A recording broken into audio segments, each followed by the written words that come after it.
Would you say the fact that we had to issue a subpoena to get you to show up today as being transparent? Yes or no? I have always been yes or no. You didn't want to answer the question. Committee. We had to issue a subpoena to get you to show up today. That is not transparent, by the way. You stated earlier Secret Service is not political. Is that correct? Yes.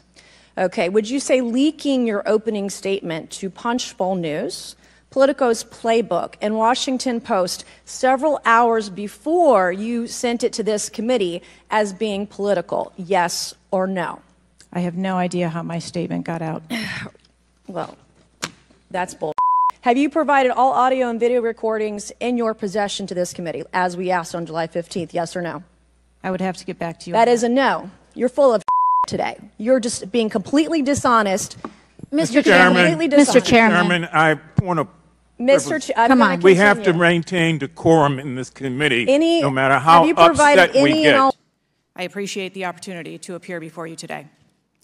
The assassination attempt of former President Donald Trump on July 13th is the most significant operational failure of the Secret Service in decades, and I am keeping him and his family in my thoughts. I would like to offer my sincerest condolences to the family of Corey Comparator, a former fire chief and a hero who was killed in this senseless shooting. I would also like to acknowledge those who were injured in Butler, David Dutch and James Copenhagen, and I wish them a speedy recovery. I would be remiss if I did not also extend my condolences on the passing of your colleague, Congresswoman Sheila Jackson Lee. Ms. Jackson Lee was always engaged in the oversight of the Secret Service, and her passing is a great loss to this body. The Secret Service's solemn mission is to protect our nation's leaders. On July 13th, we failed. As a director of the United States Secret Service, I take full responsibility for any security lapse of our agency. We are fully cooperating with ongoing investigations.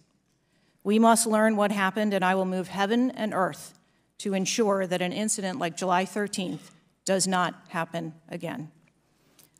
Some are calling it a miracle that former President Trump escaped this AR-15 attack, unlike so many thousands of our fellow citizens who have been killed or seriously wounded in other AR-15 shootings. Whether this miracle is of divine providence or of an adventitious nature will be up to each of us to ponder, but our job in Congress is not simply to marvel at miracles or count on good luck, but to act as public policy legislators to do whatever we can to prevent future political violence, attempted assassinations, and mass shootings. The chairman and I are thus determined to get to the bottom of the stunning security failures that enabled this 20-year-old lone gunman who borrowed his father's AR-15 to perpetrate a mass shooting and assassination attempt at an event protected by the Secret Service as well as state and local police. We'll ask hard questions of Director Cheadle today in order to identify and understand the shocking security failures that occurred and to help transform the operations of the Secret Service to prevent anything like this from happening again.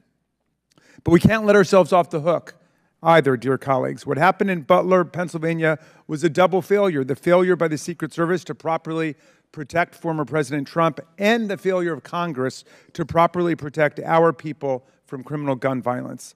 We must therefore also ask hard questions about whether our laws are making it too easy for potential assassins to obtain firearms generally and the AR-15 specifically. Mr. Comparatori, former President Trump, and the other rally attendees wounded in Butler are now members of a club no one wants to belong to, the thousands of people who have fallen victim to mass shootings. Are ISIS terrorists and al-Qaeda terrorists and international groups and terrorists more capable than a 20-year-old in pulling off either a mass shooting or an assassination of Donald Trump? Sir, again, there was clearly a breakdown and a failure that day. Have you read the intelligence of the terrorists that are currently in the United States that Director Wray speaks, and those individuals that are here that are affiliated with terrorist groups and organizations that are in the process, as Director Wray said, of representing a significant threat of a terrorist attack occurring in the United States? I have read reports that apply specifically to the Secret Service's mission. Director Cheadle, because Donald Trump is alive, and thank God he is, you look incompetent. If Donald Trump had been killed, you would have looked culpable. There is no aspect of this that indicates that there has been any protection to Donald Trump. The threat was identified before he took the stage, and the shooter was only killed after Donald Trump himself was killed. Not only should you resign, if you refuse to do so, President Biden needs to fire you, because his life, Donald Trump's life, and all the other people which you protect are at risk because you have no concept of the aspect that the security footprint needs to be correlated to the threat. You knew that everyone knew. The people there knew that there was a danger. They knew there was a threat to President Trump, and it was allowed to happen. Was there a stand-down order, Ms. Cheadle? No. Was there a conspiracy to kill President Trump? Absolutely not. Then how did this happen?